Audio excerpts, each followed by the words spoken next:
Yeah, I can hear you now. Alright. I think I figured it out. So I'm just gonna dump this load of grain and come back over. Field 11's corn too, so. Are you bringing combine then? I'm just dumping this truck now. Yeah, well, why don't you bring it back? By the time you get that combine up here, we'll have field 6 done. I really shouldn't have drove the combine all the way up there to see if the head was going there. So that was a long drive back, just turn around and drive back up here. Mike, I got a big load for you. Let's do that. Good thing you have a 1,500 bushel cart, because the two of us running on corn, you're going to be moving. Yeah, it's going to be busy. Here, I'll flip the auger out. Make it a little easier. Don't want you to hit the corn head. Okay, so this actually works. We're at 114,565 liters of corn. What's the max on that bin site? I think it's like 3.5 million. Okay, good. It's either 90,000 or 100,000 bushel I put that whole thing at.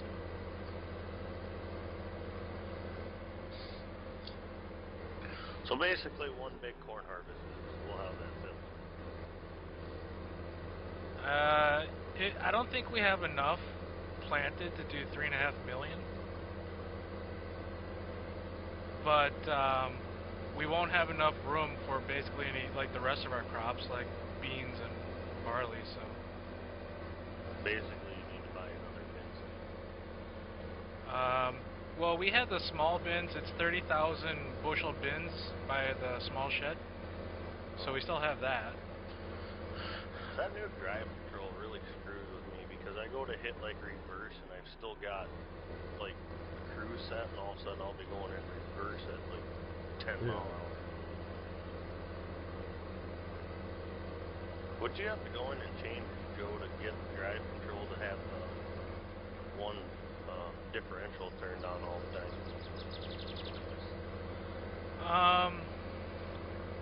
You go into like the LUA and it has like the standard like start settings. Okay. I could do that again because I liked it having like being default with like four-wheel drive. Yep, the shift 4 or whatever it is. But I downloaded the newest drive control and it doesn't have that set up default, so I can like go back and change it, but I mean it's not the end of the world. I do like the tracks. I mean, it looks more realistic now in the cornfield that we have. Yeah, I mean it always has that. Now we have to set up our wheels so like you either have viable wheels or you know, so basic, the T450 row crop would have to have viable duals to work. Or I think Decker made a wheel lane script for 15. It's a couple months old, but I have a feeling it's like the same one from 13 where you have to actually put it in, like your lanes, so you don't have to have. That'd be nice. Are you using the same line, Jake? No, hip control too. I kind of changed it up a little bit. Good. Just doing it works.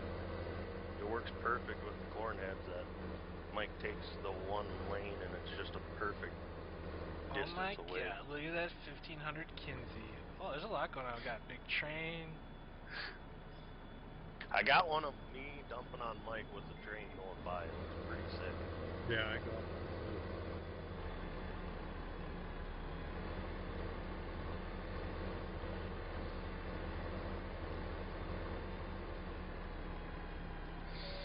Unload on the go. Like old times. I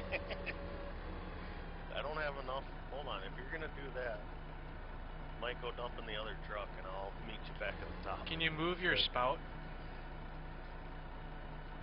Yeah, you should be able to move both. The only bad thing is if you want to move the tipper with the buttons, you run into the function of you're going to close your tarp when you hit N. Oh. I noticed that. I was playing with it. Oh, I have a conflict on the... Yeah, it's set up for J and N on the keyboard moves the spout. I thought the cover was like Z or X. No, It's the Z. cover is N. It's Z on mine, Jake. N on mine. I must have to change that. Like it was N in single player when I was using it, but it's I just found it's Z today. That's because you have another mod in your mods folder that's overriding the Yeah, input. Raphael's cart. I have the light so it turns on when you press B. Yeah. I don't know if I should keep it like that or if I should have it like something else so you can turn it on or off whenever you want. But It's not a big deal. Yeah, you just need extra light in the day. Mike's blind. Yeah. Our cart, the lights come on no matter what. As soon as you unfold the auger, the light will pop on. That's the new John Deere's. If you have any of your lights in the cab turned on, like for driving, as soon as that pipe comes out, the light comes on. Yeah, So ours is a brand cart, so yeah, as soon as the auger unfolds, it could be the middle of the day and you don't have lights on, it'll come on. Oh. It's just the way that sensor's set up on the auger. As soon as the auger unfolds, it closes that circuit and turns the light on. You should see the new the new J&M grain carts are coming out. They came out with. They have a scale. They have a scale and an iPad in them. And basically, you go into the iPad, you can type the truck number or whatever truck name you want, your field name, and you hit how many pounds you want in there. And once you get your tractor over 1,000 PTO power or RPM, it'll actually start dumping, shut the auger off at that what you want it at, and then when he leaves and comes back, all you have to do is hit that truck, and it'll bring it up, same poundage, and you dump, and then at the end of the day, you can shoot it back home to your files. Really? Yeah. I think the scale on ours, I think you can do. I don't think it's quite as high tech as that, but you can set the amount that your truck will hold and everything per crop. But I haven't played with it enough. I just wanted to get used to it. But yeah, you can put the field name and the truck name and all that stuff in. Yeah, one of our farmers had it, and he was showing me stuff when I was riding in the cart waiting to get loaded, and he goes, "Yo, watch this, 55, boom, turns it on. It turned it on automatically. It's like, damn, that is nice." So it saves your... Yeah, it'll save the pound from that truck, and every time you go to redump, you just hit, say, truck number 7. You hit truck 7, and it'll bring up the pounds again that you've last done, and it'll start dumping again. And it'll save so it you on. have like different capacity trucks, like trailers? Yep. You don't really have to pay attention. It'll just dispense like X. Yep. And then at the end of the day, you can hit, and he goes, yeah, at the end of the day, you just hit export, and it sends it home to his computer for his files. That's nice. Yeah. He's got tracks on his case planner, on a 24-row planner. It's pretty sick. I think that should be my next project, is exporting the updated DB120 and figuring out so the animation, like fixing the folding animations so it doesn't... Oh. Well, just think, now you have the animation to get the tracks worked if you ever wanted a 48-row with tracks on it. Yeah.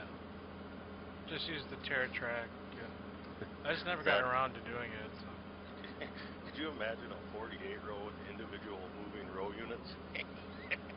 I think it's going to be sweet.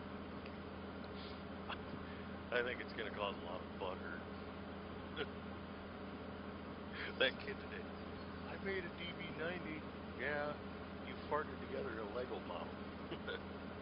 Because I don't have any chopped straw showing up in my game. I do. I just have the first round you did. Huh. Yeah, I don't know. Every once in a while, it did it on mine when I play with Joe.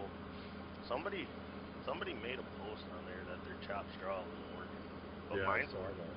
I guess we'll have to see if Joe gets back if he can see it. Well, the first field we did, number 7, it worked fine.